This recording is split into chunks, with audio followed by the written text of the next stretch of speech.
আর এই যে এখানে কিন্তু পানি আছে, পেরিকার্ড এলিফিশন, ঠিক আছে।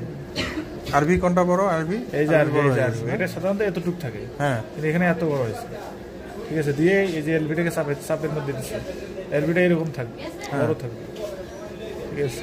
এই ভিউতে আমরা এইটুকু ডিফিউশন কোথায় দেখছি আমরা, এই যে হাইপারিকোইকটা, এই যে ডায়াফ্রাম, ডায়াফ্রাম মানে পেরিকার্ডিয়াম, হ্যাঁ, তার ওই উপরে হার্টের নিচে পানি, ওই যে অ্যানিকোইক শ্যাডো যেটা, ওইটাই পানি, হ্যাঁ।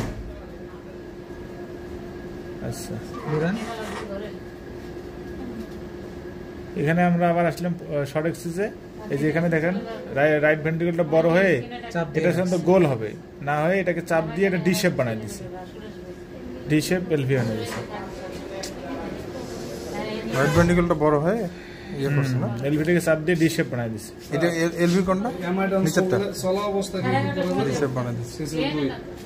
এইগুলা কি? এগুলো মাইটাল ভালভ, এই যে মাইটাল ভালভ, এই যে পেপিলারি মাসেল, এই পেপিলারি মাসেল কতটা শেষ হইলো, এসডিটা কোথায়? ওটা আমরা দেখব না, এটা করা যাবে, করলে ওরা করবে, কালার বের হচ্ছে তো, না না এসডি মাপ দিয়ে গেলেন না, রাখেন কালার বের ওরে 28 এনে বসাইছি তো তিন তো রোড কম পাবে।